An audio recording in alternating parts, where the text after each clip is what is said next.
கணியனின் இணைய வணக்கம். இன்னைக்கு நடந்த முக்கியமான கரண்ட் அஃபேர் பற்றி பார்க்க போகிறோம். அதாவது நம்ம இந்திய நாட்டோட யூபிஐயை 9வது நாடாக வந்து கம்போடியா நாடு வந்து ஏற்றுருக்காங்க.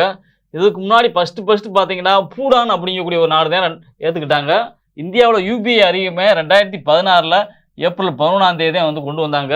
அதுக்கப்புறம் சில நாடுகள் ஒவ்வொரு நாடும் ஏற்றுக்கிட்டாங்க. இப்போ சமீபத்தில் கம்போடியா நாடு வந்து ஏற்றுருக்காங்க. இதன் மூலமாக பார்த்தீங்கன்னா இந்தியர்கள் வந்து தன்னுடைய பணத்தை வந்து வெளிநாட்டு பணமாக வந்து மாற்ற தேவையில்லை.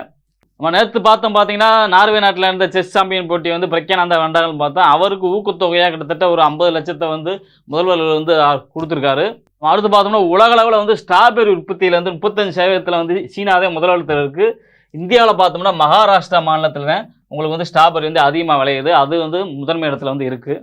அடுத்து பார்த்தோம்னா குடமிளகாய் உற்பத்தியிலுமே சீனாவே பார்த்தீங்கன்னா 45%க்கு அதிகமான பங்களிப்புனா முதல் இடத்துல இருக்குது. அதுக்கப்புறம் மெக்சிகோ, துருக்கி, இந்தோனேஷியா அப்படிங்கிற போன்ற சில நாடுகள்லாம் இருக்குது. நமக்கு அப்போ ரொம்ப முக்கியமான வந்து குடமிளகாயும் சரி ஸ்ட்ராபெரியும் சரி அதோட உற்பத்தியில் முதலிடம் இருக்கக்கூடிய நாடு பார்த்தீங்கன்னா சைனா தான். அடுத்து நம்ம பார்க்க போகிறது பார்த்தீங்கன்னா ஒரு முக்கியமான கரண்ட் அஃபேரில் நமக்கு இருக்கக்கூடிய ஒரு சில கேள்வி தான். அதாவது தூய்மையான வேதிப்பொருள் உற்பத்திக்கு ஒரு புதிய ஒளி இயக்க நானோ விநியோகிக்க உருவாக்கிய நிறுவனம் எது அப்படின்னு கேட்டிருக்காங்க.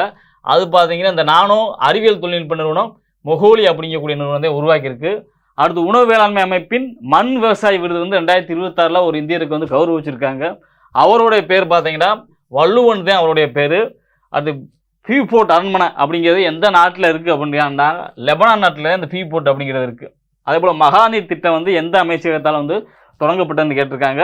பெரும்பாலும் நீங்கள் வேளாண்மை அமைச்சகம் நினைப்பீங்க, ஆனால் அறிவியல் தொழில்நுட்ப அமைச்சகத்தால் தான் வந்து இதை வந்து கொண்டு வந்திருக்காங்க.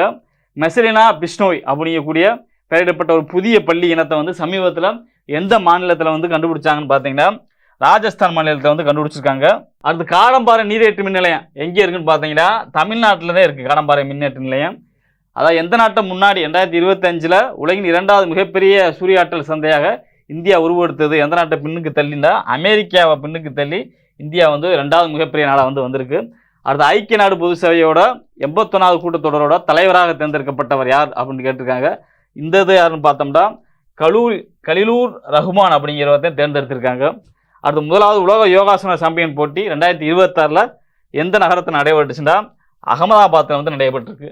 நம்ம அகாடமியில் எஸ்ஏபிசி மற்றும் டிஎன்பிசி குரூப் 4 குரூப் 2க்கான ஆன்லைன் ஆஃப்லைன் வகுப்புகள் அவைலபிளாக இருக்குது. இதில் ஜாயின் பண்ணி நினச்சிங்கன்னா கீழே உள்ள நம்பரை கான்டாக்ட் பண்ணுங்கள். தேங்க்யூ ஃபார் வாட்சிங்.